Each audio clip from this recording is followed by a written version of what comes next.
نحمده ونصلي على رسوله الكريم. اعوذ باللہ من الشیطان الرجیم. بسم اللہ الرحمن الرحیم. رب اشرح لي صدری ویسر لي امری واحلل عقدۃ من لسانی یفقهوا قولی واجعل لي وزیرا من اہلی. اللہم فقہنا فی الدین. اللہم ارنا الحق حقا وارزقنا اتباعہ. اللہم ارنا الباطل باطلا وارزقنا اجتنابہ. آمین ثم آمین. السلام علیکم ورحمۃ اللہ وبرکاتہ. تفسیر سورہ البقرہ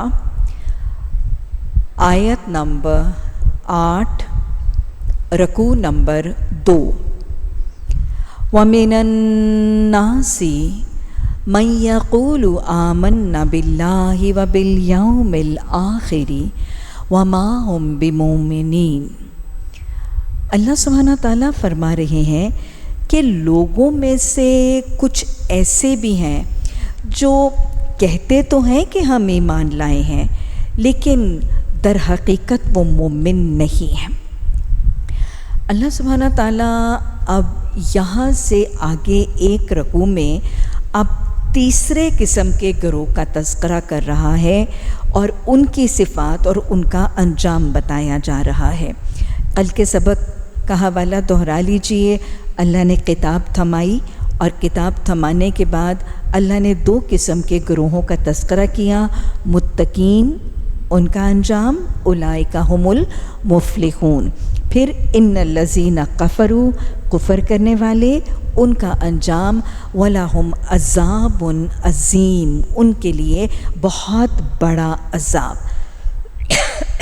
اب یہاں سے ایک تیسرے گروہ کا تذکرہ جس کے بارے میں اللہ سبحانہ تعالیٰ فرما رہے ہیں کہ انسانوں میں سے لوگوں میں سے کچھ لوگ ایسے بھی ہیں جو کہتے تو ہیں کہ ہم ایمان لائیں یعنی وہ کلمہ پڑھتے ہیں.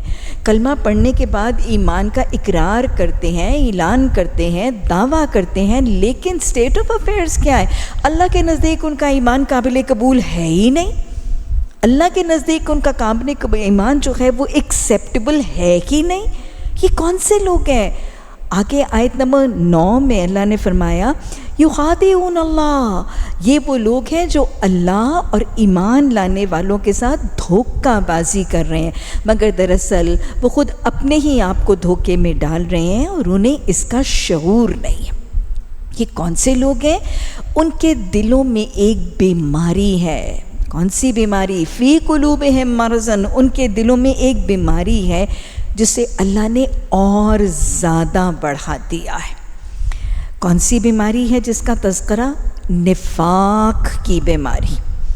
نفاق کا روگ جن کو لگا ہے, نفاق کی بیماری جن کو لگی ہے وہ کون ہے؟ منافق ہیں. تو گویا اب اس رکوع میں تیسرے قسم کی کیٹیگری منافقوں کا تذکرہ. آگے چلنے سے پہلے میں آپ کو یہ سمجھاتی جاؤں کہ عربی زبان میں منافق اس چوہے کو کہتے ہیں, نافقہ سوراخ کو کہتے ہیں اور منافق اس چوہے کو کہتے ہیں جو زمین کے نیچے جب اپنی بل بناتا ہے تو اس کے 2 سوراخ بنا دیتا ہے. کیوں بناتا ہے؟ تاکہ اگر کوئی جانور, کوئی دشمن اس پر حملہ آور ایک سوراخ سے ہو تو وہ دوسرے سے نکل جائے اور دوسرے سے ہو تو وہ پہلے سے نکل جائے. تو عربی زبان میں منافق ایسے چوہے کو کہتے ہیں. 2 رخا پن کرنے والا, ہاں وہ کون ہے؟ وہ منافق ہے. تو اللہ فرما رہا ہے کہ یہ وہ لوگ ہیں جو ایمان کا اعلان تو کرتے ہیں لیکن اللہ کے نزدیک ان کا ایمان ایکسیپٹیبل نہیں ہے کیونکہ ان کے دلوں میں ایک مرض ہے, نفاق کا مرض ہے, وہ منافق ہے. اور اس مرض کا جو انجام اللہ بتا رہا ہے وہ کیا ہے؟ اللہ فرما رہا ہے وَلَهُمْ عَذَابٌ عَلِيمٌ. ان کے لیے دردناک عذاب ہے. یہ مرض, نفاق کا مرض, ہپوکریسی کا مرض, اللہ کہہ رہا ہے کہ یہ دل کا روگ ہے یہ بات یاد رکھیے گا کہ جو منافقت اور نفاق کا بیج ہے نا وہ دل میں شروع ہوتا ہے. دل میں نفاق کا بیج جب ڈلتا ہے تو وہ نفاق دل میں جڑ پکڑ لیتا ہے. دل میں جڑ پکڑنے اور دل میں نفاق جب گھر کرتا ہے تو اس کے بعد جیسے دل سے خون سارے جسم میں منتقل ہوتا ہے نا، دل ایک پمپ کی طرح ایکٹ کرتا ہے اور دل کی پمپنگ کی وجہ سے لب ڈب ہارٹ بیٹ کی وجہ سے وہ سارے جسم میں خون منتقل ہوتا ہے. تو جب نفاق کا بیج دل میں گھر کرتا ہے، وہاں پہ جڑیں پکڑتا ہے، تو پھر وہ یہاں سے سارے جسم میں منتقل ہو جاتا ہے. تو یہ کنڈیشن ایک انتہائی خطرناک بیماری ہے جس کا تذکرہ کیا جا رہا ہے. بیماری سے تو ہم سب ڈرتے ہیں، لرزتے ہیں، خوف زدہ ہوتے ہیں. یہ بیماری کو سمجھنا ضروری ہے. دل سے شروع ہوتی ہے، کارڈیک دل کا روگ ہے، قلبی مرض ہے، اور پھر اس کے بعد کینسر کی طرح، جیسے کینسر ایک جسم کے حصے میں جڑ پکڑتے ہیں اور پھر میٹاسٹسائز کرتے ہیں اور اس کی سیکنڈریز جو ہیں وہ سارے جسم میں پھیلتی ہیں، اس طرح نفاق پھر دل میں جڑ پکڑنے کے بعد سارے جسم میں پھیلتا ہے. اس کی نگاہ منافق کی نگاہ، اس کی زبان منافق کی زبان، اس کے ہاتھ پاؤں، اور پھر آہستہ آہستہ اس کا سارا جسم منافق کا جسم بن جاتا ہے. یہ نفاق کا روگ ہے. اور پھر میں آپ کو ایک اور بات بتاؤں اس بیماری کی، یہ دل کا مرض بھی ہے اور یہ کینسر کی طرح مخلق اور کینسر کی طرح جسم میں پھیلنے والا بھی ہے. لیکن اس کے ساتھ ساتھ یہ وبائی امراض کی طرح، وبائی امراض انفیکشس ڈیزیزز ہوتی ہیں نا جو چھوت چھات سے ایک سے دوسرے کو منتقل ہوتی ہیں. تو نفاق کے بیماری کی تیسری ایک اور بات یہ ہے کہ یہ ایک سے دوسرے تک منتقل بھی ہوتی ہے. انفیکشس ڈیزیزز کی طرح، وبائی امراض کی طرح یہ ایک سے دوسرے تک منتقل بھی ہوتی ہے. تو یہ وہ مرض ہے جس کا یہاں پر تذکرہ کیا جا رہا ہے. ان میں سے ہر قسم کا مرض، کینسر ہو، دل کا مرض ہو، وبائی مرض ہو، انسان لوگ اس سے ڈرتے ہیں اور لرزتے ہیں، ہمیں ان سے بچنے کی خواہش رکھتے ہیں. تو یہ وہ مرض ہے جس کو سمجھنا اور جس سے بچنا انتہائی ضروری ہے. اور پھر آپ دیکھیں کہ اس کے لیے تو انجام اللہ وَلَهُمْ عَذَابٌ علیم کہہ رہے ہیں کہ نفاق جو ہے نا اس کے لیے بڑا دردناک عذاب. میں نفاق کی پوری وضاحت کرنے اور منافقت کے حوالے سے یہ آیات پڑھنے سے پہلے یہ واضح کرنا چاہوں گی کہ یہاں پہ تو اللہ نے صرف وَلَهُمْ عَذَابٌ علیم بتا دیا کہ دردناک عذاب ہے، لیکن وہ دردناک عذاب کیسا ہے اس کو بھی ہائی لائٹ کرنا چاہوں گی. اللہ سبحانہ تعالیٰ نے سورہ نساء میں اس عذاب علیم کی وضاحت فرمائی. آیت نمبر 140 سورہ نساء، اللہ فرماتا ہے ان اللہ جامع المنافقین والکافرین فی جہنم جميعا، کہ اس میں کوئی شک نہیں. ہر قسم کا شک، شبہ، ڈاؤٹ اپنے ذہنوں سے نکال دو. اللہ سارے منافقوں کو اور سارے کافروں کو جہنم میں سب کو اکٹھا جمع کرنے والا ہے. یہ ہے عذاب علیم. اور آپ دیکھیں جب اللہ جمع کرنے کی بات کر رہے ہیں نا تو پہلے منافقوں کا ذکر ہے اور پھر کافروں کا ذکر ہے.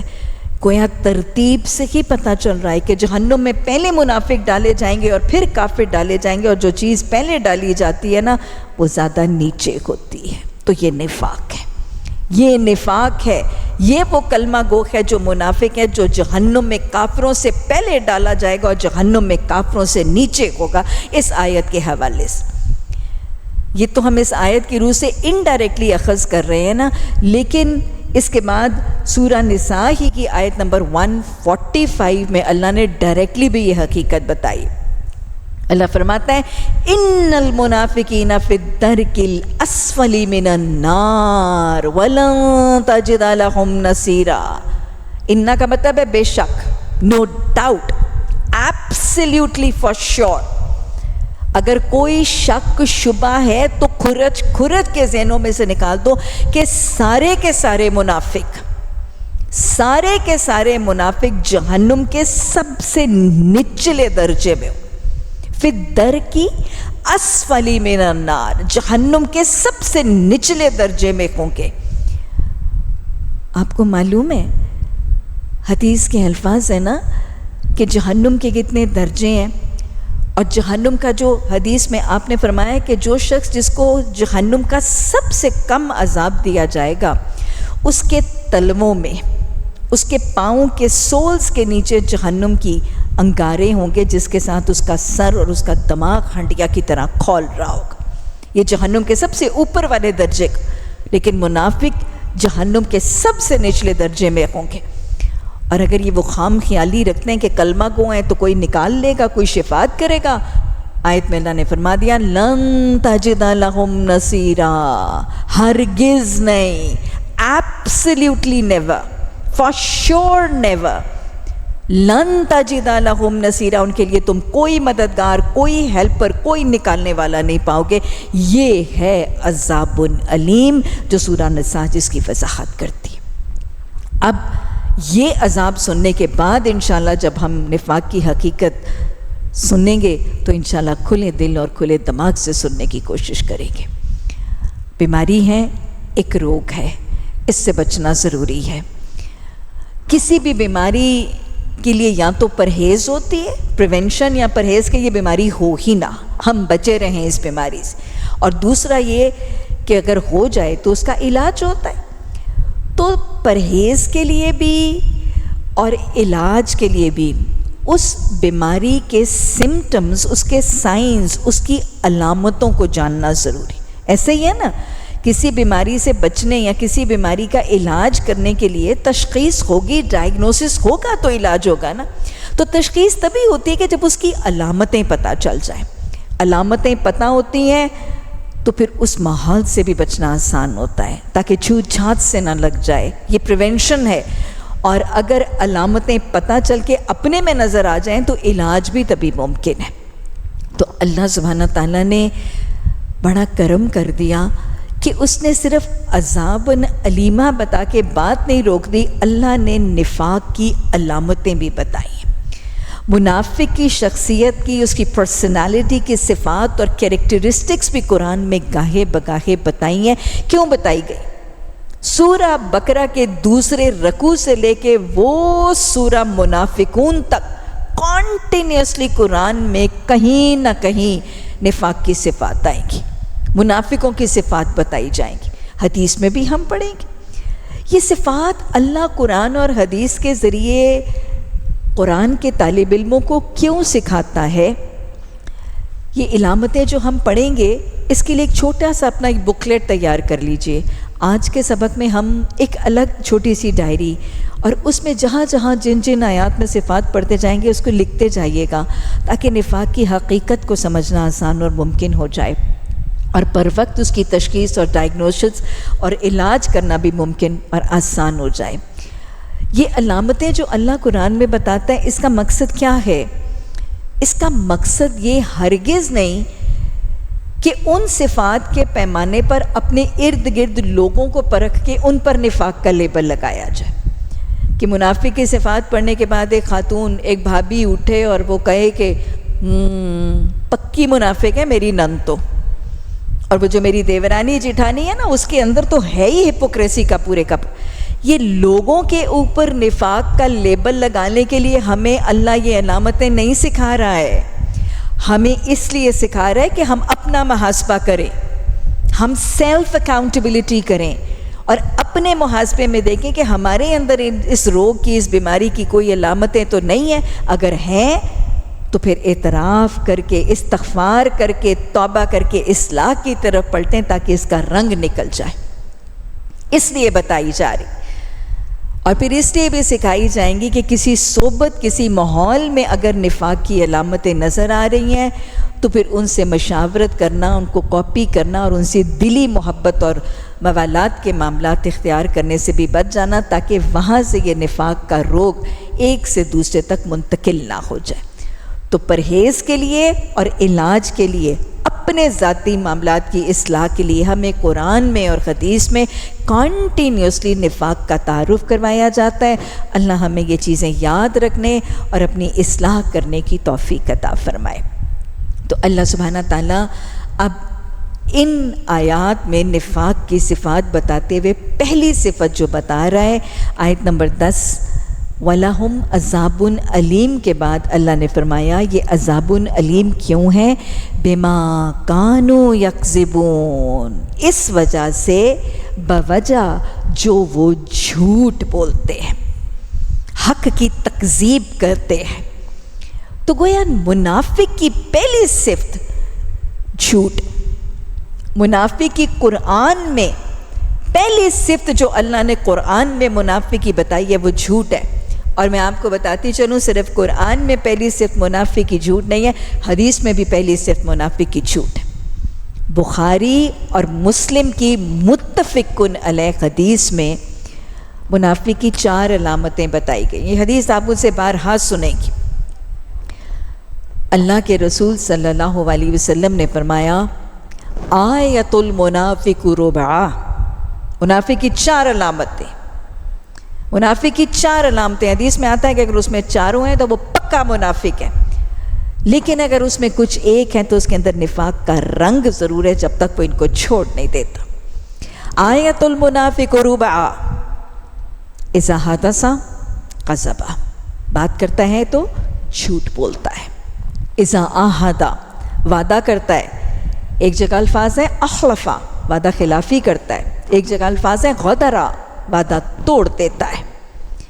تیسرے اذا اؤتمن خان، کہ جب امانت دیا جاتا ہے تو پھر خیانت کرتا ہے۔ اذا خاصم فجر، کہ جب جھگڑا کرتا ہے، لڑائی کرتا ہے تو پھٹ پڑتا ہے۔ پھٹ پڑتا ہے کہ مطلب اس کو غصے پہ قابو ہی نہیں رہتا، زبان پہ قابو ہی نہیں رہتا، بڑا چھوٹا، ماں باپ ساس سسر، کس سے بول رہا ہے، کیا بول رہا ہے، کیوں بول رہا ہے، کیسے بول رہا ہے، کہہ کیا رہا ہے، پھٹ ہی پڑتا ہے۔ جیسے آتش فشاں پھٹتا ہے کہ وہ لاوا بہتا ہے اور وہ جلاتا چلا جاتا ہے۔ تو یہ 4 صفات ہیں منافق کی۔ اور مسلم کی حدیث میں چاہے وہ نماز پڑھتا ہے، چاہے وہ روزہ رکھتا ہے، چاہے وہ زکوٰۃ دیتا ہے، کہ ڈسپائٹ دا فیکٹ کہ اس نے کلمہ پڑھ لیا، ڈسپائٹ دا فیکٹ کہ وہ کلمے کے بعد نماز روزہ زکوٰۃ کا اہتمام کرتا ہے، لیکن اگر یہ 4 صفات میں سے کوئی ایک اس کے اندر ہے تو اس کے اندر نفاق کا روگ ضرور ہے، نفاق کا رنگ ضرور ہے، جب تک وہ ان عادتوں کو چھوڑ نہیں دیتا۔ ایک اور حدیث کے الفاظ ہے نا کہ مومن کبھی جھوٹا نہیں ہوتا، مومن کبھی جھوٹا نہیں ہوتا۔ تو اگر کلمہ گو جھوٹ بول رہا ہے نا تو اس کے اندر نفاق کا رنگ موجود ہے۔ اس کے بعد اگلی صفت وَإِذَا قِيلَ لَهُمْ لَا تُفْسِدُوا فِي الْأَرْضِ، کہ جب ان سے کہا جاتا ہے کہ زمین میں فساد نہ برپا کرو تو وہ یہی کہتے ہیں کہ ہم تو اصلاح کرنے والے ہیں۔ خبردار، حقیقت میں یہی لوگ فسادی اور مفسد ہیں مگر انہیں اس کا شعور نہیں۔ گویا منافق کی دوسری صفت یہ ہے کہ وہ فتنہ فساد کرتا ہے، فساد، انتشار، بگاڑ، لڑائیاں، جھگڑے، انریسٹ کریٹ کرتا ہے۔ یہ ہے منافق کی دوسری صفت۔ اور اس کے پاس جتنی طاقت ہے، جتنا اختیار ہے، وہ اپنے اپنے دائرہ کار میں اتنے اس دائرہ کار میں فتنہ فساد کرتا ہے۔ اگر حاکم وقت ہے، کسی ملک کا حکمران ہے تو پھر پورے ملک میں فساد اور فتنہ برپا کرے گا اگر منافق ہے تو۔ اگر کسی ڈپارٹمنٹ کا سربراہ ہے، کسی ڈپارٹمنٹ کا ہیڈ ہے تو وہ اپنے پورے ڈپارٹمنٹ میں فتنہ فساد کرے گا۔ اگر گھر کا رائی ہے یا گھر کی رائیہ ہے تو وہ اپنے گھر کے اندر فتنہ فساد کرے گی۔ تو جتنا جتنا اس کا حلقہ اثر ہے اور جتنا جتنا اس کا اقتدار کا دائرہ ہے، وہ اپنے انفلوئنس کے نیچے وہ فتنہ فساد کرتا ہے۔ میں بہت دفعہ قرآن کو عملی زندگی کی مثالوں کے ساتھ ریلیٹ اس لیے کرتی ہوں تاکہ ہم ایکچولی میسج آف قرآن سمجھیں۔ یہ بات یاد رکھیے گا کہ ہر فساد، فتنہ، لڑائی، جھگڑے ڈلوانے والا فسادی جو ہے نا وہ منافق ہے۔ چاہے وہ ایک خاتون ہے، ایک بزرگ بڑی عمر کی خاتون ہے، وہ تہجد گزار بھی ہے، نمازی ہے، پرہیزگار ہے، شاید 1000 دانوں والی ایک تسبیح ایک ٹوکری میں لے کے صبح سے لے کر شام تک تسبیح بھی جھپتی ہے، لیکن یہ تہجد گزار کثرت سے تسبیحات کرنے والی خاتون اگر اپنے بیٹے اور اپنی بہو کے درمیان میں لڑائی اور جھگڑا ڈلوا رہی ہے، بیٹے اور بیوی کے درمیان فتنہ فساد کروا رہی ہے، تو اس کے اندر نفاق کا رنگ ہے۔ اس تہجد گزار بزرگ خاتون کے اندر بھی نفاق کا روگ اور اس کا رنگ موجود ہے۔ ایک خاتون ہے، وہ قرآن کی داعیہ ہے، قرآن کی مبلغہ ہے، قرآن اور حدیث کی ٹیچر ہے، صبح و شام قرآن کی کلاسز لیتی ہے، لیکن گھر میں اس کا حال یہ ہے کہ اپنے شوہر کے کان بھرتی ہے، اپنے شوہر کے کان بھرتی ہے، اور اس کو اس کی بہن سے، اس کو اس کے بھائی سے لڑاتی ہے، قطع رحمی کا ارتکاب کرتی ہے۔ تو I am very sorry to سے کہ وہ شاید ٹیچر آف قرآن بھی اس کے اندر نفاق کا رنگ موجود ہے۔ یہ ہے فتنہ، اور یہ ہے فساد، اور یہ ہے اس کی اہمیت۔ اور اللہ فرما رہا ہے کہ یہ منافق جب فتنہ فساد کرتے ہیں تو یہ شوگر کوٹڈ طریقے سے کرتے ہیں، یہ اصلاح کے لبادہ اوڑھ کے کرتے ہیں، اپنے آپ کو اصلاح کا لبادہ اوڑھتے ہیں، اور یہ نہیں کہتے کہ ہم فساد کر رہے ہیں، یہ کہتے ہیں ہم تو اصلاح کر رہے ہیں۔ مثلا آپ دیکھیں نا کہ ایک خاتون ہے، بہو ہے، وہ اپنے بوڑھے ساس سسر کو لک آفٹر کرتی ہے، بیڈ ریڈن ساس کی خدمت کرتی ہے، اور ایک دن اس کی بہن یا اس کی کوئی سہیلی آتی ہے گھر میں اور اس کو دیکھتی ہے اور کہتی ہے، ہائے تم نے اپنا کیا حال بنا لی ہے، تم نے یہ ساس کی خدمتیں کر کر کے، صبح و شام اس کی خدمتیں کر کر کے تم نے اپنا کیا حال بنا لی ہے، دیکھو گھٹنے تک تمہارے آنکھوں کے حلقے آ گئے ہیں، بال تمہارے بکھرے ہوئے ہیں، حلیہ تمہارا خراب ہے، نہ تمہیں لباس کی ہوش ہے، نہ تمہیں بالوں کی ہوش ہے، کیا حال بنا لی ہے تم تو سدائی لگ رہی ہو۔ اور دیکھو تمہاری ہے نا 4-5 دیورانیاں جٹھانیاں، اس مائی کو تم نہیں رکھنا ہے، یہ تمہارے ہی حصے کی ہے، لگاؤ باریاں سب کی اور نکالو اس کو گھر سے۔ مجھ سے تو تمہاری حالت دیکھی نہیں جاتی۔ یہ کیا ہے؟ یہ اصلاح کا لبادہ۔ اتنی تم میری پیاری بہن، اتنی تم ریفائنڈ، اتنی اسمارٹ، اتنی پالشڈ، اتنی ٹیلنٹڈ، اتنی باصلاحیت، اور تم کس کام میں لگی ہوئی ہو؟ یہ اصلاح اور یہ خیر خواہی کا لبادہ اوڑھ کے فتنے، فساد، قطع رحمی، یہ ان تمام چیزوں کا درس دینے والی کون ہے؟ یہ نفاق کا رنگ ہے۔ الہی ہمیں سمجھنے کی توفیق عطا فرمائے۔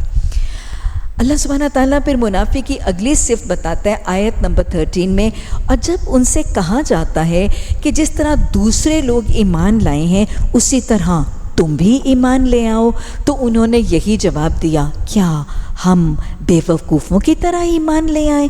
خبردار، حقیقت میں تو یہ خود بے وقوف ہیں مگر یہ جانتے نہیں ہیں۔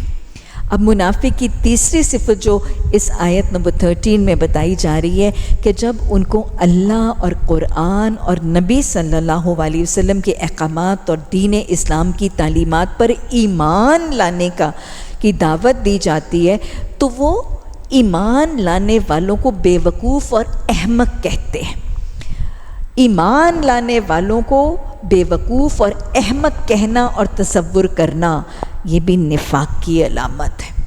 آج آپ نے کئی دفعہ سنا اور دیکھا ہوگا لوگوں کو، وہ لوگ جو پورے کے پورے قرآن میں داخل ہو جاتے ہیں، قرآن کا وضع کردہ لباس، معاملات اڈاپٹ کرتے ہیں، کچھ لوگ ان کو کیا کہتے ہیں؟ یہ تو سر پھرے ہیں، یہ تو فنیٹکس ہیں، یہ تو فنڈامنٹلسٹ ہیں، یہ تو بالکل ہی کٹڑ مسلمان ہو گئے، یہ تو بڑے ہی آرتھوڈاکس ہیں، ان کی تو مت ماری گئی۔ یہ جملے ایمان لانے والوں پر کسنے والے لوگ اور ایمان لانے والے صاحب ایمان لوگوں کی ایسے الفاظ سے تنقید کرنے والے لوگ بھی منافق ہیں۔ ایمان لانے والوں کو اسلام کے احکامات کی اوبیڈینس اور فرما برداری کرنے والوں کو فنیٹک سمجھنا، احمق سمجھنا، بے وقوف سمجھنا، فنڈامنٹلسٹ کے لیبل لگانا، یہ نفاق کی علامت ہے۔ اگلی علامت کیا ہے؟ آیت نمبر 14 اور 15 میں اللہ نے فرمایا وَإِذَا لَقُوا الَّذِينَ آمَنُوا قَالُوا آمَنَّا، کہ جب اہل ایمان سے ملتے ہیں تو وہ کہتے ہیں کہ ہم ایمان لائے ہیں، اور جب علیحدگی میں اپنے شیطانوں سے ملتے ہیں تو کہتے ہیں اصل میں تو ہم تمہارے ساتھ ہیں اور ان لوگوں کے ساتھ تو ہم محض مذاق کر رہے ہیں۔ اللہ ان سے مذاق کر رہا ہے اور وہ ان کی رسی دراز کیے جا رہا ہے، ڈھیل دے رہا ہے، اور یہ اپنی سرکشی میں اندھوں کی طرح بھٹکتے چلے جا رہے۔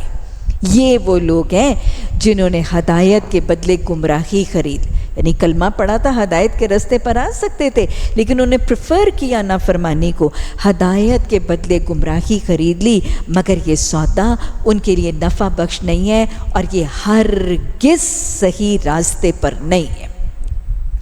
تو گویا ان کی اب اگلی صفت جو یہاں پر بتائی جا رہی ہے کہ یہ ایک جگہ کے لوگوں کو کچھ کہتے ہیں اور دوسروں کو کچھ اور چیز کہتے ہیں۔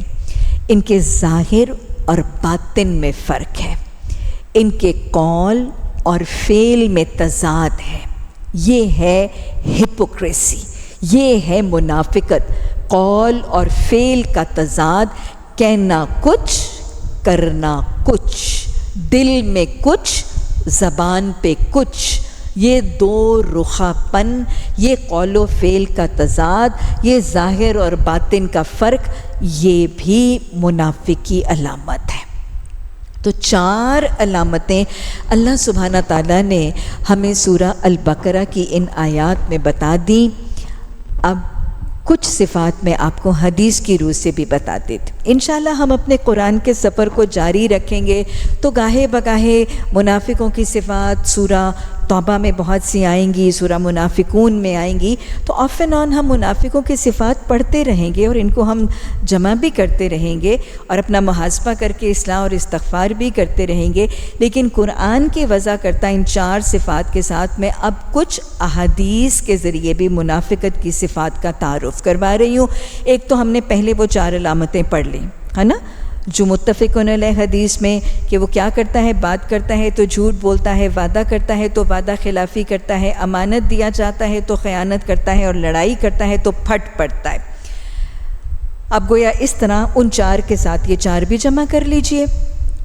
اسی طرح ایک اور صحیح حدیث کے الفاظ ہیں کہ وہ منافق ہے جس پر فجر اور عشاء کی نماز بھاری ہے۔ راتوں کی نمازیں، اندھیروں کی نمازیں، یہ عشاء اور فجر کی نماز جس پر بھاری ہے وہ منافق ہے۔ حالانکہ وہ نمازیں ہیں نا کہ فجر اور عشاء کی نماز کے لیے آپ صلی اللہ علیہ وسلم نے فرمایا اندھیروں میں مسجدوں کی طرف جانے والوں کو کامل نور کی خوشخبری دے دو، اور پھر آپ نے یہ بھی وعدہ کیا کہ جو شخص باجماعت فجر اور عشاء کی نماز پڑھتا ہے اس کو ساری رات کے قیام کا اجر لکھ دیا جاتا ہے۔ ان حدیث کی خوشخبریوں اور وعدوں کے باوجود جس کے لیے فجر کی نماز پر اٹھنا یا عشاء کی نماز پر پڑھنا یہ بھاری ہے، جس کے لیے وہ نفاق ہے، وہ منافق ہے۔ چٹی لگتی ہے، مصیبت ہے، بھاری لگتی ہیں یہ نمازیں، صبح اٹھ کے نیند توڑ کے فجر پڑھنا گراں ہے۔ وہ جو علامہ اقبال نے فرمایا نا، کس قدر تم پہ گراں صبح کی بیداری ہے، ہم سے کہاں پیار ہے، ہاں نیند تمہیں پیاری ہے۔ تو یہ نیند کا پیار اور صبح بیدار ہونے میں سستی، یہ کس کی علامت ہے؟ یہ نفاق کی علامت ہے۔ اسی طرح ایک اور حدیث میں الفاظ ہیں، بخاری کی حدیث، صحیح حدیث کے الفاظ ہیں کہ آپ صلی اللہ علیہ وسلم نے فرمایا یہ منافق کی عصر کی نماز ہے کہ وہ بیٹھا سورج کو تکتا رہتا ہے، اور جب سورج زردی میں آنے لگتا ہے تو پھر اٹھتا ہے اور نماز پڑھتا ہے۔ اور آپ نے فرمایا کہ نماز کیا پڑھتا ہے؟ 4 ٹھونگے مارتا ہے اور اللہ کو کم ہی یاد کرتا ہے۔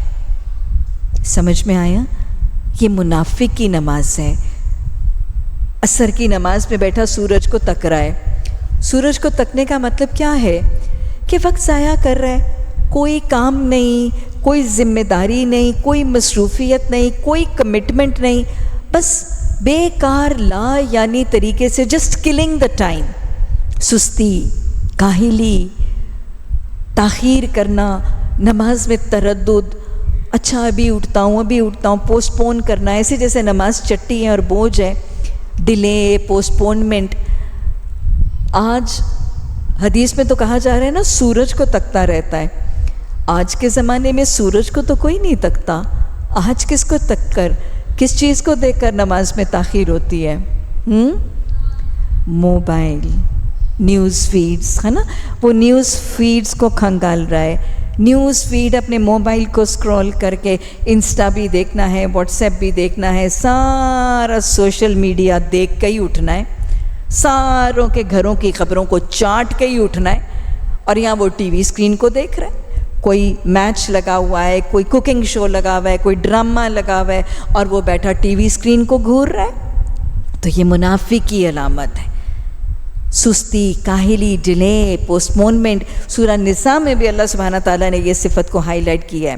منافقوں کی صفت اللہ سورہ نساء میں فرماتے ہیں وَإِذَا قَامُوا إِلَى الصَّلَاةِ قَامُوا كُسَالَىٰ، کہ جب نماز کے لیے اٹھتے ہیں تو سستی سے اٹھتے ہیں. لَا يَذْكُرُونَ اللَّهَ إِلَّا قَلِيلًا، اور پھر نماز میں اللہ کو زیادہ یاد بھی نہیں کرتے. تو ایک تو یہ منافق وہ ہے جو عصر کی نماز کو ڈیلے کر کے پڑھتا ہے، پوسٹ پون کرتا ہے، سستی کرتا ہے، کاہلی کرتا ہے. اور پھر جب نماز پڑھتا ہے تو چار ٹھونگے کا مطلب چھوٹے چھوٹے بریف سے سجدے، کھٹ کھٹ کھٹ کھٹ کے چھوٹے چھوٹے سجدے. نہ سکون ہے، نہ جماؤ ہے، نہ ٹھہراؤ ہے، نہ حسن ہے. سجدہ اور رکوع اتنا چھوٹا ہے کہ شاید قسم کھانی پڑے گی کہ اس میں 3 دفعہ تسبیح پڑھی بھی ہے کہ نہیں پڑھی. تو یہ چھوٹے چھوٹے سے سجدے. اور پھر اللہ کو یاد کم کرنا. دنیا یاد آ رہی ہے، گمی ہوئی چابیاں ڈھونڈ رہے ہیں، حساب کتاب میں لا رہے ہیں، کپڑے کا شرٹ کا ڈیزائن سوچ رہے ہیں. ہاں، دنیا یاد ہے، اللہ یاد نہیں. تو یہ نماز کا طریقہ اس حدیث اور سورہ نساء کی آیت کے حوالے سے یہ منافقانہ انداز ہے. یہ منافق کی اثر کی نماز ہے.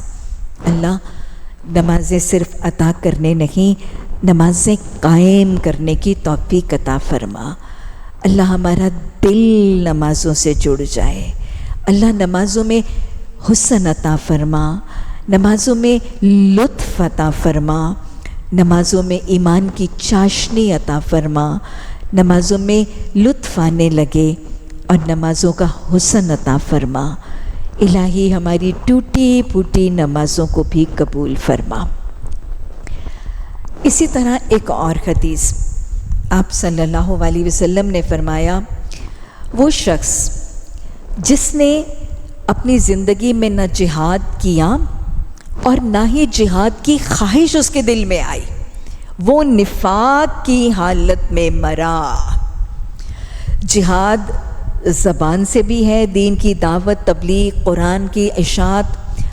جہاد مال سے بھی ہے، اور جہاد قلم سے بھی ہے، جہاد تلوار سے بھی، اپنے جسم سے ہے. تو کسی بھی شکل سے، کسی بھی انداز سے قرآن کی دعوت میں، تبلیغ میں، اشاعت میں، نفاذ میں، اعلاء کلمت اللہ کے لیے میدان جنگ میں، مسلمانوں کی حفاظت کے لیے، اسلامی سرحدوں کی حفاظت کے لیے کسی بھی شکل میں، قتال، جہاد، کسی بھی شکل میں اس نے جہاد کیا ہی نہیں، ورقہ ہی پھاڑ کے پھینک دیا ہے جیسے ہمارے سارے معاشرے کا حال ہے. نہ اس نے جہاد کیا اور نہ ہی خواہش بھی اس کے دل میں آئی کہ بھئی یہ بھی کرنے کا کام ہے، مجھے یہ بھی کرنا ہے. تو وہ نفاق کی حالت میں مرا.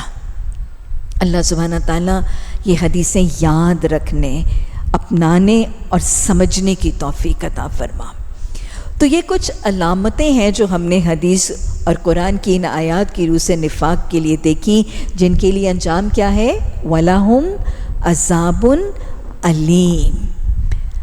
اللہ کے رسول صلی اللہ علیہ وسلم کی بڑی مہربانی ہے کہ جو علامتیں ہمیں قرآن اور حدیث کے ذریعے نفاق کی بتائی گئی اور جو انجام بتایا گیا ہے، اللہ کے رسول صلی اللہ علیہ وسلم نے ہمیں نفاق سے بچنے کی دعا بھی سکھائی. یہ دعا آج کے سبق کی دعا ہوگی. انشاءاللہ یہ نوٹس بورڈ پہ بھی لگا دی جائے گی، ہمارے واٹس ایپ کے گروپس میں بھی انشاءاللہ بھیجی جائے گی، اس درخواست کے ساتھ کہ آج کی اس نشست کے بعد اس دعا کو یاد کیجئے اور کثرت سے اپنا محاسبہ کرنے کے بعد یہ دعا پڑھ کے استغفار کو معمول بنائیں اور اللہ سے اصلاح میں مدد اور معاونت بھی مانگیں. اللہم طاہر قلبی من النفاق. اللہم طہر قلبی من النفاقی و عملی من الریائی و لسانی من القذبی و عینی من الخیانتی انک تعلم من خائنۃ العین و ما تخفی الصدور۔ بہت جامع دعا ہے کہ اللہ میرے دل کو، کیونکہ دل کا روگ ہے نا، بیج دل میں پڑے گا، طہر قلبی من النفاقی، میرے دل کو نفاق سے پاک کر دے، میرے دل کو نفاق کے روگ سے صاف کر دے، اور میری آنکھوں کو خیانت سے بچا لے، میری زبان کو جھوٹ سے بچا لے، مجھے آنکھوں کی خیانت اور نگاہوں کی خیانت سے بچا لے۔ تو دلوں کے حال کو جانتا ہے، اور میرے لیے اس نفاق کے روگ سے بچنا آسان اور ممکن بنا دے۔ تو یہ دعا کثرت سے پڑھنی بھی ہے، ان صفات کے حوالے سے محاسبہ کثرت سے کرنا بھی ہے۔ اگر کوئی ایک صفت کا شائبہ بھی نظر آئے تو اس کو کور اپ نہیں کرنا، اعتراف، ندامت، استغفار اور اصلاح کا وعدہ، اور اللہ سے اصلاح کی مدد مانگ کر اس دعا کو اپنا معمول بنانا ہے۔ آگے اللہ فرماتے ہیں یہ نفاق کرنے والے یہ وہ لوگ ہیں جنہوں نے ہدایت کے بدلے گمراہی خرید لی ہے، مگر یہ سودا ان کے لیے نفع بخش نہیں اور یہ ہرگز صحیح راستے پر نہیں۔ اب آگے آیت نمبر 16 سے لے کر آیت نمبر 20 تک اللہ سبحانہ تعالیٰ منافقوں کی 2 قسموں کا تعارف کروا رہے ہیں۔ 2 types of hypocrites 2 مثالوں کے ذریعے سمجھائے جا رہے ہیں۔ یہ 2 قسمیں منافقوں کی کون سی ہیں؟ عقیدے کے منافق اور عملی منافق۔ پہلے عقیدے کے منافقوں کی مثال آئے گی آیت نمبر 16 اور 16 اور 17 میں، پہلے ان کی مثال اور ان کا انجام، اور پھر آیت نمبر 19 اور 20 میں اللہ عملی منافقوں کا رویہ، انداز اور ان کا انجام بتائیں گے۔ تو پہلے اللہ فرما رہا ہے مثلہم کمثل الذی استوقد نارا، کہ ان کی مثال ایسی ہے کہ جیسے ایک شخص نے آگ روشن کی، اور جب اس آگ نے کیا کیا، اس آگ نے سارے ماحول کو روشن کر دیا، تو اللہ نے اس کا نور بصارت سلب کر دیا، یعنی اس کی نگاہوں کی جو دیکھنے کی صلاحیت ہے وہ ختم ہو گئی اتنے روشن ماحول میں جس میں اس نے خود آگ جلائی تھی، اور انہیں اس حال میں چھوڑ دیا کہ تاریکیوں میں انہیں کچھ نظر نہیں آتا۔ یہ کون ہے؟ صم بکم عمی فہم لا یرجعون، یہ بہرے ہیں، گونگے ہیں، اندھے ہیں، اور ان کا انجام کیا ہے؟ یہ اب نہیں پلٹیں گے۔ ان کے لیے ہدایت کے راستے کی طرف آنا، ان کے لیے اسلام کی طرف آنا یہ ناممکن ہے۔ یہ عقیدے کے منافق۔ مثال پہلے سمجھ لیجئے اور پھر اس مثال کی تمثیل اور تشبیہ سے ہم حقیقت سمجھیں گے۔ اللہ فرما رہا ہے کہ ایک شخص ہے جس نے آگ جلائی۔ ظاہر ہے جب ایک ماحول میں آگ جلتی ہے تو روشنی ہوتی ہے، اور اس روشنی میں سارے ماحول میں لائٹ کی وجہ سے چیزیں نظر آنے لگتی ہیں۔ لیکن یہ شخص جس نے آگ جلائی، پھر اللہ کے حکم سے اس کی بینائی اچک لی گئی، اس کو نگاہوں سے نظر کچھ نہیں آتا تھا، اور اتنے روشن ماحول میں ہونے کے باوجود وہ اندھا بہرا ہو گیا اور اس کو کچھ نظر نہیں آیا۔ مثال میں اس شخص سے جس نے آگ جلائی اور ماحول کو روشن کیا، اس سے مراد کون ہے؟ نبی مہربان صلی اللہ علیہ وسلم۔ آپ صلی اللہ علیہ وسلم کو نور وحی کے ذریعے منور کیا گیا۔ آپ کا قلب مبارک نور وحی کے ذریعے آپ کے قلب مبارک کو منور کیا گیا، آپ کو سراجم منیرہ بنا دیا گیا، آپ کو ایک روشن چراغ بنا دیا گیا۔ اب پھر وہ جو کہا گیا نا، اتر کے ہیرا سے سوئے قوم آیا اور ایک نسخہ کیمیا ساتھ لایا۔ یہ قرآن کا نور نبی صلی اللہ علیہ وسلم جس سے آپ کا سینہ مبارک منور ہوا، یہ آپ نے مکہ میں اپنے صحابہ اکرام کو منتقل کیا۔ یہ نور ایمان، یہ نور ہدایت، یہ نور قرآن جب صحابہ اکرام اور صحابیات کو ملا تو ان کو بھی ایمان کا نور مل گیا، اور وہ صحابہ بھی روشنی کے مینار بن گئے، صحابیات بھی روشنی کی قندیلیں بن گئیں، اور روشنی پھیلتی گئی. لیکن اس ماحول میں وہ لوگ، کچھ ایسے بھی لوگ تھے جنہوں نے نبی صلی اللہ علیہ وسلم سے یہ نور ہدایت قبول تو کیا، ایکسیپٹ تو کیا، لیکن وہی اپنی پرانی ضد اور ڈھٹائی اور انانیت کی بنیاد پر اپنے آباء و اجداد کے جو مشرکانہ عقیدے تھے نا، انہوں نے ان کو نہیں چھوڑا. نبی صلی اللہ علیہ وسلم سے امپریس ہوئے، متاثر ہوئے، دائرہ اسلام میں داخل ہوئے، نور ہدایت کو سمیٹا، لیکن اپنے عقیدے نہیں بدلے. جب ان کے عقیدے نہیں بدلے تو اتنے روشن منور ماحول میں ہونے کے باوجود وہ سمم بکمم امیوم فہم لا یرجعون ہوئے، اور وہ عقیدے کے بگاڑ کی وجہ سے ہدایت سے محروم رہے اور ان کے پلٹنے کا کوئی امکان نہ ہوا. تو گویا عقیدے کی اہمیت سمجھ میں آ رہی. قرآن کے ساتھ جڑیں گے تو قرآن جو عقائد سمجھائے گا، عقیدہ توحید، عقیدہ رسالت، عقیدہ آخرت، عقیدہ شفاعت، یہ عقائد ہیں جو قرآن ہمیں سمجھائے گا. تو ان عقائد کو قرآن کے بتائے ہوئے تصور کے مطابق بدلنا ہے، ان کی اصلاح کرنی ہے. کیونکہ اگر عقیدہ درست نہ ہوا تو پھر وہ شخص ایسے نفاق کے روگ سے دوچار ہوگا کہ اس کے پلٹنے اور اس کی ہدایت کا امکان نہیں رہے گا. انشاءاللہ عقیدے پر بات ہوتی رہے گی. قرآن کے سیشنز میں بھی عقائد پر بات ہوگی اور الگ سے بھی آپ کو عقیدے پہ لیکچرز دیے جائیں گے.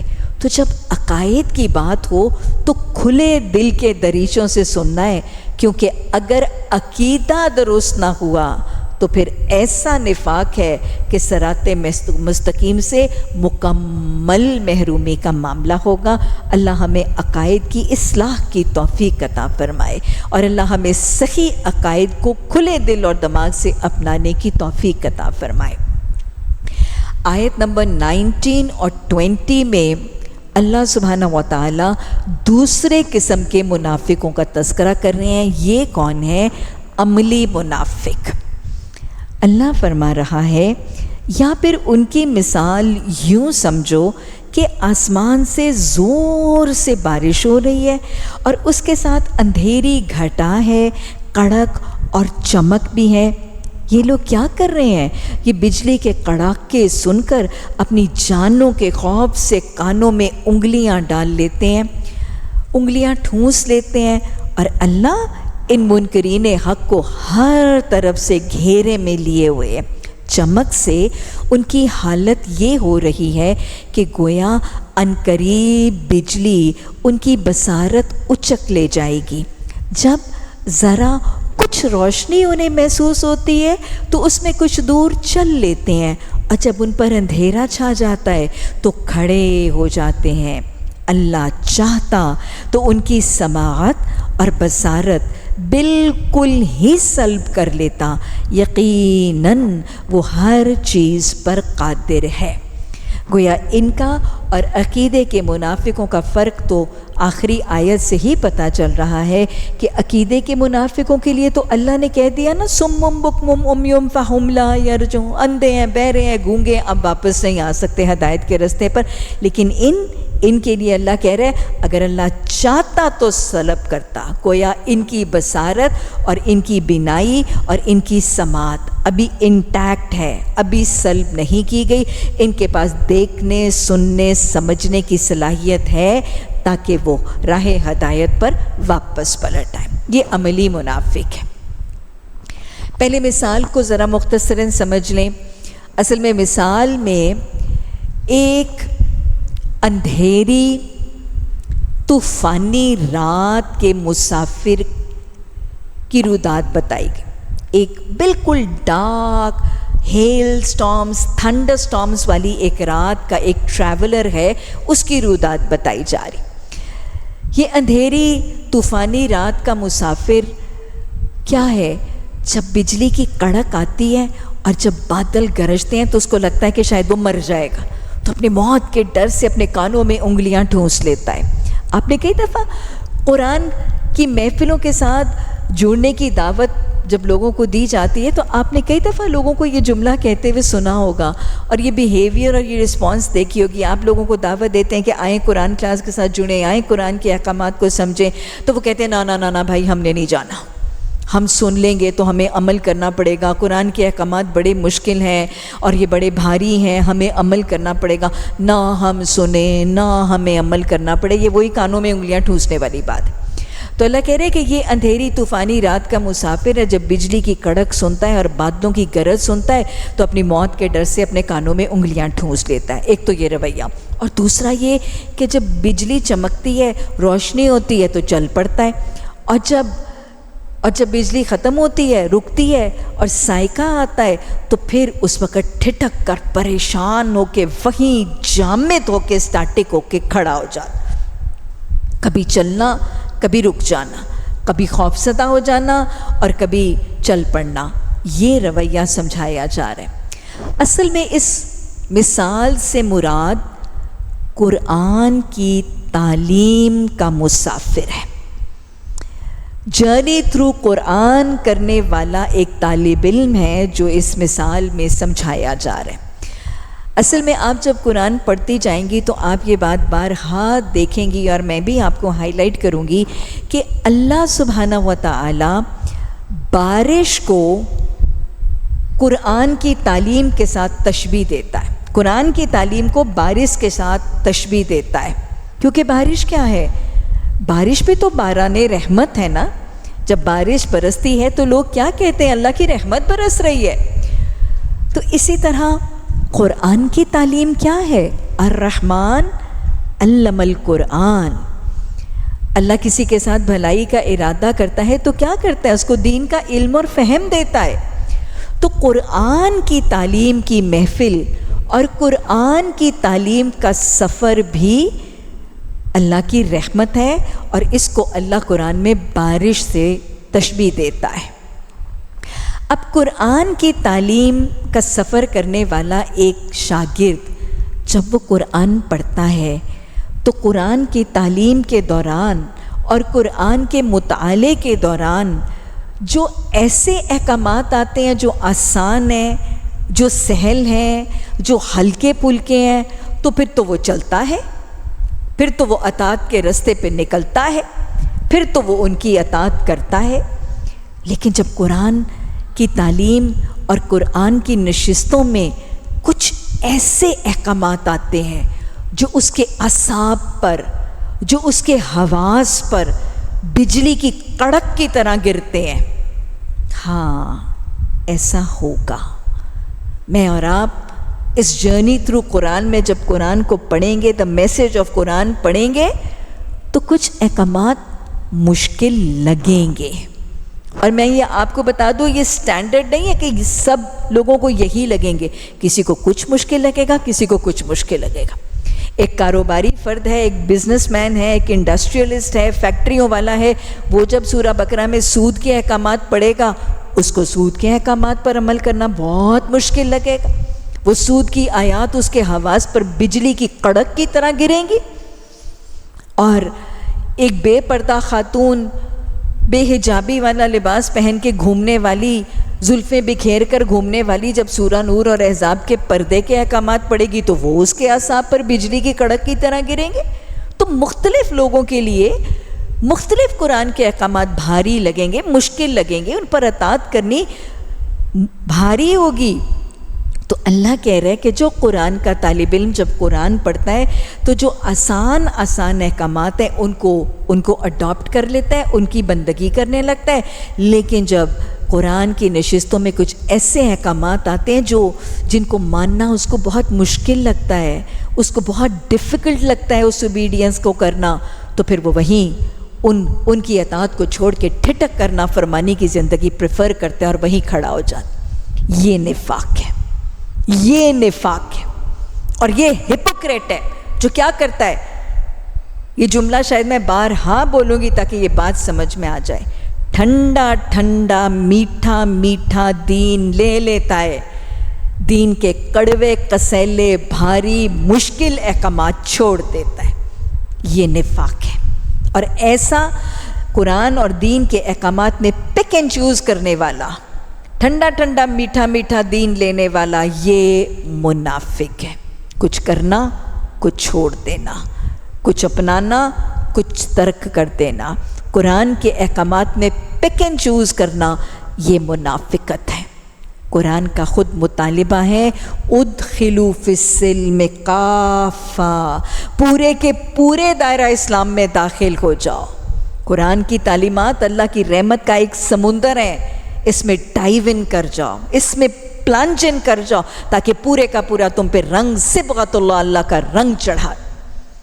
قرآن خود کہتا ہے سمینا کرو تو کیا کرنا؟ اطوانا کرنا۔ سمینا کر کے اسوائنا، یہ مغضوب اور توالین کا رویہ ہے۔ تو یہ رویہ کہ سمینا کے بعد کچھ پہ تو اطوانا اور کچھ پر اسوائنا کہنا، یہ منافقانہ روش ہے۔ قرآن محفوظ شکل میں میرے اور آپ کے ہاتھوں میں پہنچایا گیا۔ آج سے 1400 سال پہلے جو قرآن نازل ہوا تھا، شد، مد، غنہ، زیر، زبر، جزم، کسی کی چینج اور کسی ایک نقطے کی تبدیلی کے بغیر یہ قرآن جو محمد عربی صلی اللہ علیہ وسلم پر نازل ہوا تھا، وہی ہمارے گھروں میں پہنچایا گیا۔ اس کو اتنی محفوظ شکل میں کیوں پہنچایا گیا تھا؟ اس لیے نہیں پہنچایا گیا تھا اس کو اتنی محفوظ شکل میں ہم میں سے ایک ایک تک کہ ہم اپنے لاؤنج میں بیٹھیں، اپنے کاؤچ پہ بیٹھیں، اپنے صوفہ سیٹرز پہ بیٹھیں اور آرام سے بیٹھ کے مطالعہ کریں، اچھا یہ تو میں کر سکتی ہوں۔ اور یہ اٹس لائک ڈیفیکلٹ آج کے دور میں، اٹس لائک امپاسبل کہ آج کے دور میں یہ پک اینڈ چوز ان قرآن، کچھ لینا اور کچھ چھوڑ دینا، یہ منافقت ہے۔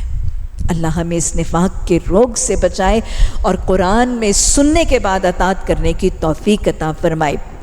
نفاق کیسا ہوگا کہ اگر عملی زندگی کے کچھ جملے بول کے باتیں سمجھاتی ہوں تاکہ ذہنوں میں راسخ ہو جائے۔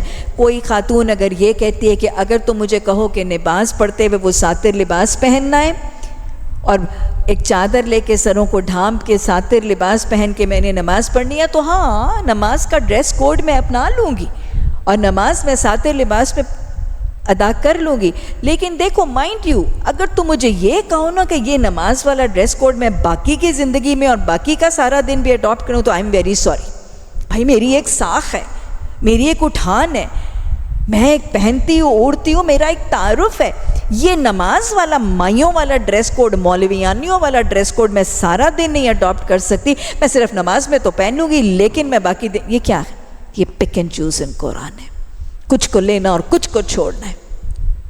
ایک شخص ہے، وہ مالدار ہے، صاحب مال ہے، صاحب استطاعت ہے، اور وہ کہتا ہے کہ دیکھو تم قرآن پڑھنے والے اگر کہتے ہو نا کہ میں اپنے مال میں سے زکوٰۃ بھی دوں، صدقات بھی دوں، اللہ کی راہ میں للہ فی اللہ خرچ بھی کروں، جہاد فنڈ بھی دوں، سب کچھ تو یہ میں کر سکتا ہوں، اوکے فائن۔ لیکن دیکھو اگر میرے مانیٹری معاملات میں اور اکنامک معاملات میں تم مجھے یہ کہو گے کہ میں سود بھی چھوڑ دوں تو دیکھو یہ نہیں میں کر سکتا۔ میں اپنے مال میں سے للہ فی اللہ خرچ تو کر سکتا ہوں، وہ اکنامکلی تو میں کر سکتا ہوں، لیکن میں اپنی پوری اکنامک سسٹم کو ادھیڑ کے قرآن کے لیے بدل نہیں سکتا۔ میری فیکٹریاں بند ہو جائیں گی، میرا کاروبار دھندا مندہ پڑ جائے گا، میں سود کو نہیں چھوڑ سکتا۔ تو یہ کیا ہے؟ پک اینڈ چوز ان قرآن، کچھ کو لینا کچھ کو چھوڑ دینا۔ سورہ حجرات پڑھنے کے بعد ایک خاتون کہتی ہے دیکھو اگر آپ مجھے یہ کہتی ہو نا کہ ذکر کرو ولا ذکر اللہ اکبر، تو میں تسبیحات بھی کر لوں گی، نماز کے بعد کے اذکار بھی کر لوں گی، صبح و شام کے اذکار بھی کر لوں گی، میں تسبیحات بھی جھپ لوں گی، میں واک کرتے ہوئے پتہ نہیں کیا کیا کلمات بھی پڑھ لوں گی۔ لیکن دیکھو اگر آپ مجھ سے پھر یہ مطالبہ کرتے ہو نا کہ میں یہ مذاق اور چغلیاں، تو یہ تو بس میری نا عادت سی بن گئی ہے، اب یہ مجھ سے چھوٹتی نہیں ہے، یہ نہیں میں چھوڑ سکتی۔ تو یہ کیا ہے؟ Pick and choose in Quran, taking some, leaving some. یہ نفاق ہے۔ اللہ ہمیں سمینا کے بعد اطوانا کرنے کی توفیق عطا فرمائے۔ اللہ ہمیں سمینا کی توفیق تو دیتا ہے، اللہ اسوائنا سے بچنے والا مسلم اور مومن بنائے۔ اللہم طہر قلبی من النفاق وعملی من الریاء ولسانی من القذب وعینی من الخیانت انک تعلم من خائنۃ العین وما تخفی الصدور۔ اللہ سبحانہ تعالیٰ اپنے کرم، اپنے فضل سے جو تو ہمیں پڑھا رہا ہے اللہ اس کو پڑھنے اور سمجھنے کی توفیق عطا فرما۔ اللہ یہ موتی مونگے خزانے جو ہم سمیٹ رہے ہیں تیرے فضل سے، اللہ ان کی حفاظت کرنا ہم سب کے لیے ممکن بنا۔ اللہ ان علم کے خزانوں پر عمل آسان بنا دے۔ اللہ اس راستے کی رکاوٹوں کو دور کر دے۔ اللہ صراط مستقیم پر ثابت قدمی سے پختہ پا ہو کر چلنے والا مسلم و مومن بنا۔ اللہ بہترین قافلے، بہترین ساتھی عطا فرما۔ ہمارے گھر والوں کو ہمارا معاون و مددگار بنا۔ اللہ راستے کی رکاوٹیں دور کر دے۔ اللہ آخری سانسوں تک اس راستے پر چل کے ہم سب کو اپنے اگلوں پچھلوں کے ساتھ جنت کے والا خانوں میں نبی مہربان صلی اللہ علیہ وسلم کی ہمسائیگیوں میں جمع فرما دینا۔ اللہ اس ہمسائیگی کا شوق عطا فرما، اس کی لگن اور تڑپ عطا فرما۔ اللہ اسے محروم رہنے کا فکر عطا فرما۔ اللہ اپنے اور اپنے حبیب کی محبت کو تمام محبتوں پر غالب کر دے۔ اللہ دنیا کی محبتوں سے غنی کر دے۔ اللہ دنیا کی فکروں سے بے پرواہ ہو کر آخرت کے فکر کو غالب کرنے کی توفیق عطا فرما۔ اللہ جو مانگا ہے وہ بھی عطا فرما، جو مانگنے سے محروم رہے ہمارے حق میں تمام قرآنی اور مسنون دعائیں بھی قبول فرما۔ ربنا لا تزغ قلوبنا بعد إذ هديتنا وهب لنا من لدنك رحمة إنك أنت الوهاب۔ سبحانك اللهم وبحمدك نشهد أن لا إله إلا أنت نستغفرك ونتوب إليك۔ سبحان ربك رب العزة عما يصفون وسلام على المرسلين والحمد لله رب العالمين۔ آمین ثم آمین۔